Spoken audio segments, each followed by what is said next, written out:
I'll never forget my 10th birthday, not because it was fun, but because it was the day I learned that some warnings should never be ignored. We were at Paradise Park, a theme park that seemed like every kid's dream. That day, it was mine too, or so I thought. I was all laughs and screams of excitement, rushing from one ride to another with my group of friends. It started off weird during a magic show.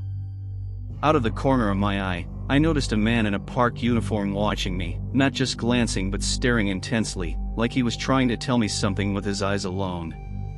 After the show, he walked straight up to me, his face oddly serious for a place filled with laughter. He handed me a crumpled park map, fingers trembling as he pointed at certain rides he'd circled in red. "Avoid these at all costs today," he whispered hoarsely, then vanished into the crowd before I could even ask why. Curiosity got the better of us. Instead of staying clear, we found ourselves drawn to one of those circled areas, an old carousel set apart from the newer attractions. It was quieter there, the air cooler, almost chilling. As we approached, the carousel started spinning by itself, the painted horse's eyes seeming to follow us as we moved. The music box played, but the tune was slow, backwards, a haunting melody that made the hairs on my neck stand up. I remember thinking we should leave, that this was wrong, but it was like our feet were glued to the ground. The whole scene started to feel like a twisted game. Shadows seemed to stretch unnaturally towards us from under the carousel. Whispers floated on the wind, unintelligible and eerie. It was as if the very air around us thickened with dread. Suddenly, a cold gust swept through, carrying with it a faint, almost mist scent of something burning. The lights above the carousel flickered more aggressively, casting dancing shadows that made it seem as if the wooden horses were alive, jerking in a grotesque parody of galloping. We decided to bolt when one of the horses seemed to lurch forward, as if breaking free from its pole. That's when I saw him again, the man from earlier. His presence was even more menacing now, his steps quick and determined as he followed us. The playfulness of the park turned into a maze of terror as we tried to lose him in the crowd. In panic, we split up, thinking it would confuse him. But he kept his eyes on me, never once looking away. My heart was pounding as I ran, dodging between families and park entertainers. Without realizing, I found myself in another place he'd warned about, the Hall of Mirrors. Inside was worse than outside. The mirrors distorted my reflection, stretching and twisting my features into grotesque shapes. I heard whispers echoing around me, though no one else was inside. Then I saw him, the man, reflected in every mirror, his face contorted with anger, or was it fear? He reached out towards me from within the glass, and I felt a cold hand brush against mine. I screamed, shattering the mirror with my elbow in a blind panic, blood dripping from a gash on my arm as I stumbled out. I never ran so fast in my life, straight to where my parents were waiting.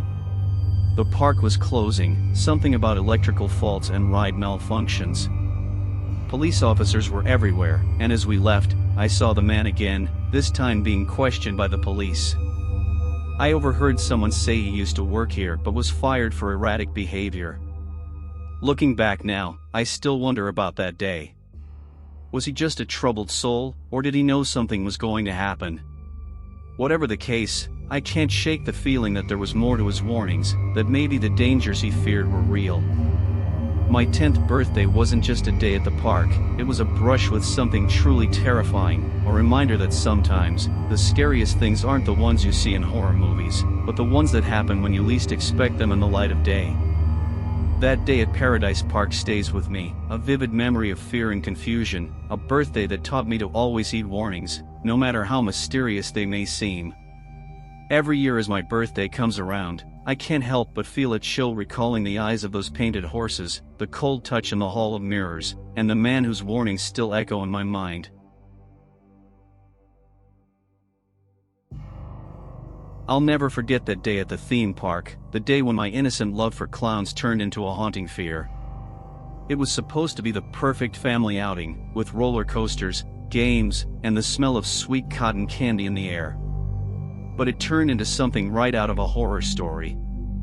The park was bustling with people, laughter echoing from every corner, the sky was bright blue, and the sun was shining down. I was 8, filled with energy and thrilled to try every ride with my parents watching closely. We had just finished a dizzying spin on the teacups when I first saw him, the clown. He wasn't like the others who made balloon animals or danced around. He was standing far off by himself, watching the crowd with a strange intensity. His makeup was smeared, and his costume looked like it hadn't been washed in weeks. As the day went on, I started seeing him everywhere. Whether I was tossing rings at a stall or getting off a ride, there he was, always at a distance, watching me. It was weird, but I tried to brush off the uneasy feeling creeping up my spine. Eventually, I got lost in the magic of a puppet show, and that's when I got separated from my parents. The show was crowded, and I couldn't see them anymore. That's when the clown made his move. He approached me from behind, his shoes squeaking with every step. He bent down to my level, offering a shiny red apple, and whispered about a secret magic trick for special guests like me, behind the merry-go-round. The way he smiled, showing his yellowed teeth, made my stomach churn. I remember feeling trapped, as if every alarm in my head was ringing at once. There was something deeply wrong about him, and instinctively, I knew I shouldn't go anywhere with him. He insisted, saying other kids would be there too, but I didn't see any kids with him. In fact, no one else seemed to even notice him. When I hesitated, his grip tightened around my arm. His smile was gone, replaced by a snarl. Fear gripped me like never before. I yanked my arm back as hard as I could and screamed. My scream pierced the noisy chatter around us, turning heads. A nearby family looked our way, and just like that, the clown's expression changed back to that eerie smile, and he let go. My dad appeared like a superhero, his face filled with panic and relief as he pulled me into a tight hug. He had heard me scream, my voice cutting through the laughter and music. We alerted park security, but when we looked back, the clown had vanished into the crowd.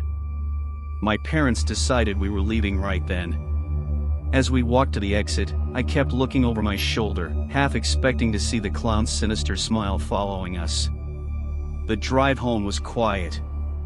I stared out the window, replaying the incident over and over in my mind. My parents tried to reassure me, but the fear had settled deep. It wasn't just the fear of clowns anymore, it was the realization that danger could lurk even in places filled with happiness and laughter. Now, as an adult, I look back at that day and realize how quickly joy can turn to terror. I can't step into a theme park without feeling a twinge of fear, scanning the crowds for faces that don't seem to belong. No one else remembers the clown, and there were no reports or evidence of him ever being at the park. It's like he was a ghost, a bad dream that only I had woken up from. This experience taught me always to trust my instincts about people and places, no matter how innocent they may seem. Sometimes, the most colorful, joyful settings hide the darkest threats. And sometimes, a simple day of fun can become a lifelong lesson in vigilance. So, take it from someone who learned the hard way, always keep an eye out, even when the sun is shining and the world is laughing around you. Because you never know when a day of joy can turn into a tale of horror.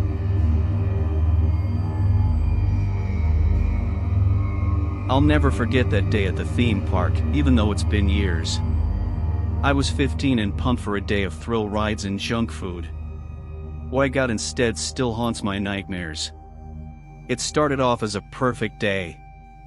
The sun was shining, the lines weren't too long, and the smell of cotton candy filled the air. But the moment we walked through the gates, I felt a weird chill, like someone walked over my grave. I shook it off, figuring it was just excitement. We hit a few rides, laughing and screaming along with everyone else. That's when I first saw him, the man. He stood up like a sore thumb, lurking by the haunted house, his eyes fixed on me. He was older, scruffy, with a gaze that felt like it could pierce right through you. I nudged my friend, pointing him out, but when I looked back, he was gone. As the day went on, I started noticing more odd stuff. Like, how every ride I got on would suddenly glitch out. One ride stopped right when we were upside down, leaving us hanging there while children's laughter echoed over the speakers, slow and distorted. It was creepy, but I tried to laugh it off. Bad luck, I thought. But then, things got weirder. While walking through a crowd, I overheard snippets of conversation that made my skin crawl. Talk of people going missing in the park, last seen near where I'd spotted the man. I wanted to believe I'd misheard, but the unease gnawing at my stomach told me otherwise. Trying to clear my head, I suggested we check out the old part of the park. Big mistake. It was away from the bustling crowds, quieter and oddly neglected. That's when I realized he'd followed us. The man was there, suddenly blocking our path back. His presence felt menacing, and an icy fear gripped me. He started rambling about being wronged by the park, fired for his visions of turning the park into a place of real fear. He said he was making things right, his way. I felt panic rise as he stepped closer, trapping us. Every instinct screamed to run, but my legs felt like lead. Then, out of nowhere, an idea hit me. I grabbed a rock, threw it at a rusty sign nearby, creating a loud clang. The noise startled him, giving us just enough of a gap to sprint. We ran like our lives depended on it, ducking into the first building we saw of the mirror maze. Bad choice in hindsight. The maze twisted our senses, distorting sounds and shapes. I could hear him, the shuffle of his steps, his heavy breathing mixed with our own. Mirrors showed his twisted smile from all angles, making it impossible to tell where he really was. Heart pounding, I spotted a small exit sign glowing faintly in the corner. Pulling my friend, we pushed through, bursting out into the sunlight, gasping for air. We didn't stop until we found a security guard and spilled everything. Turns out, the man was known to the park security. They'd been on the lookout after noticing strange activities in the surveillance footage, like areas where cameras were inexplicably disabled. The police were called, and they took him away, but not before I saw the items they pulled from his pockets, tokens and trinkets from other park goers, some reported missing. After that day, I never set foot in another theme park. I learned something important: real monsters don't hide under the bed. Sometimes, they walk among us in daylight, in places filled with laughter and screams. If there's one thing I tell anyone, it's to always trust that gut feeling. Sometimes, it's all that stands between you and a real nightmare.